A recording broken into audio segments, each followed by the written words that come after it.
The screaming started just after midnight on Staten Island, New York. A porch light flicked on. A dog barked. Then came a thud, the kind that makes the whole block hold its breath. Inside the small blue house at the end of Willow Court, a teenage boy stood in the kitchen with his hands shaking. His father was coming toward him fast, shouting words the neighbors had heard 100 times. Pots rattled. A chair slid across the floor. The boy backed up, heart pounding, as the storm inside the house finally broke. What happened next would shock not just the street, not just the borough, but all of America, even the officers who ran and would later stand in the driveway quiet, unable to speak about the scene they had seen. This was the night the Staten Island, New York Horror House got its name, and as the sirens grew louder and the lights painted the walls red and blue, the boy whispered one word, over and over, like a prayer and a warning at the same time. Enough. But how do we get to a night like that? How does an ordinary home, with faded swings set out back and a welcome mat at the door, become a place where fear is louder than the TV and heavier than the walls? By day, the house looked like every other house on the block. A small American flag waved on the porch. A tricycle rusted under the steps from years ago when the boy was little and the world still felt safe. People walked their dogs past it, eyes straight ahead. Kids pedaled faster at that corner, without knowing why. Grown-ups knew. They had heard things. They had seen a front door open too hard, a shadow moving too fast, a bruise half hidden by sunglasses at the mailbox. Neighbors told each other the same line. It's not our business. But fear has a way of becoming everyone's business. Over the years, someone called for help, then someone else. And then someone else again. Patrol cars would roll up slow, park on the streetlight, and 2 officers would walk to the door. Sometimes the shouting stopped. Sometimes it got worse. Sometimes nobody opened the door at all. Inside, the boy, let's call him Jason, grew up counting the spaces between footsteps. He learned to read his father's mood by the sound of keys tossed on the counter. Good nights were quiet. Bad nights were the kind where the walls seemed to lean in. His mom, let's call her Emily, did what she could to make the house feel normal. She taped drawings to the fridge. She made pancakes for dinner when money was tight. She hid the broken things and smiled for Jason anyway. But smiles can only cover so much. There were holes in the drywall and holes in their hearts, and both kept getting bigger. People online love to talk about horror houses like they're haunted by ghosts. They say the walls are cursed or the land is bad. But the truth here was simpler, and it was sadder. The house was not haunted by a spirit. It was haunted by choices. It was haunted by silence. It was haunted by nights when someone should have been protected and wasn't. Public myths say, if police come, the danger stops. Public myths say, if someone looks okay at the store, they're okay at home. Public myths say, if you don't see it, it isn't happening. But reports, calls, and interviews from around the neighborhood painted another picture. The day-to-day life inside that home was a slow, low drumbeat of fear, broken only by louder crashes and short, careful smiles when the sun came up. Jason tried to be a normal kid.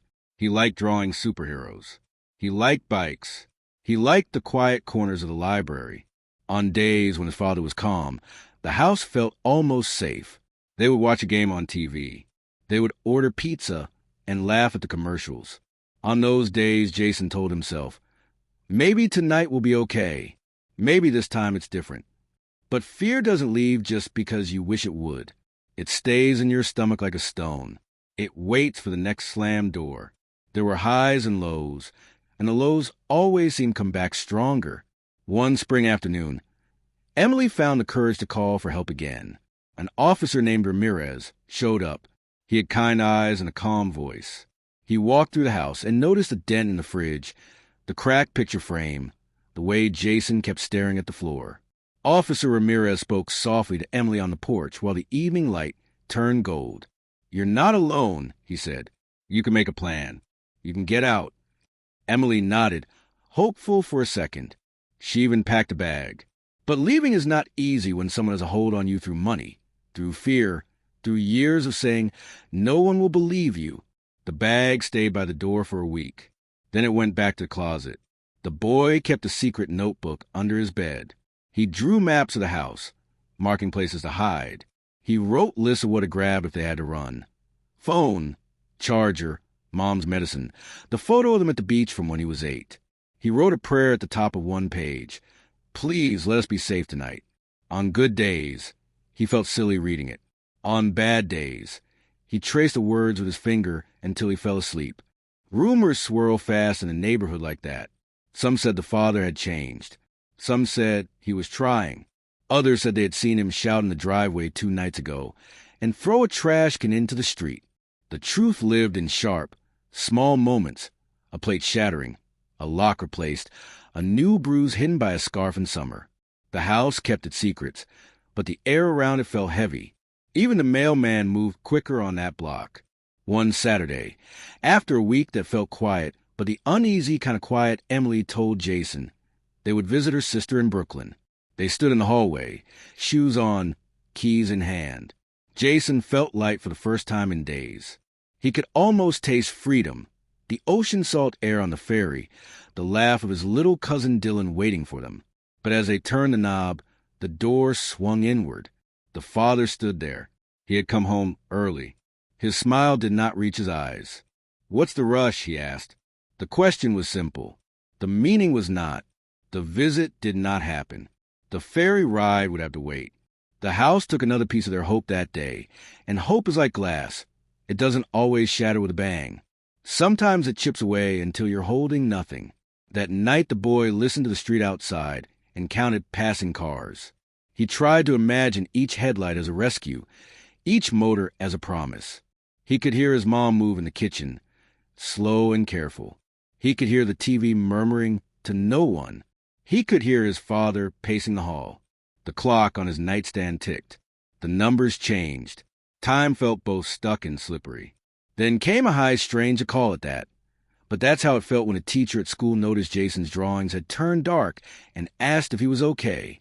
He mumbled, "I'm fine." But the teacher didn't look away.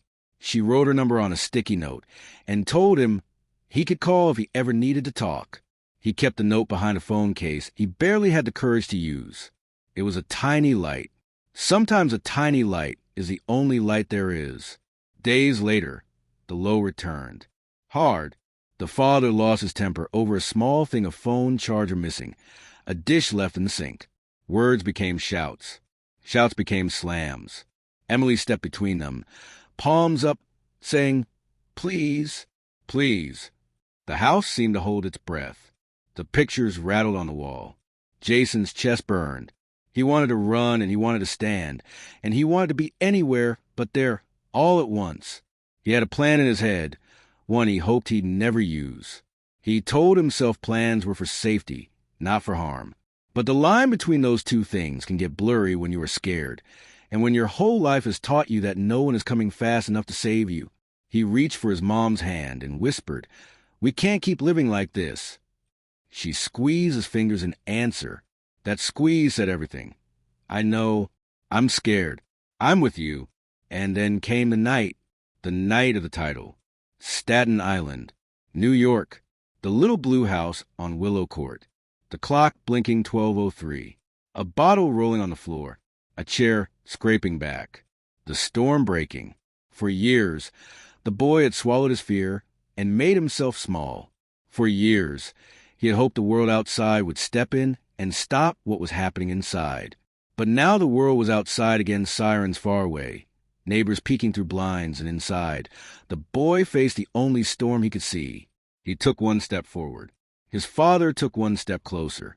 The porch light flicked on, off, on again. A neighbor dialed 3 numbers and whispered into the phone. Officer Ramirez's radio crackled to life across the borough. The boy said very softly, "Enough." The kitchen door swung wide. A shadow crossed the linoleum. The air went still, as if the house itself was waiting to see what would happen.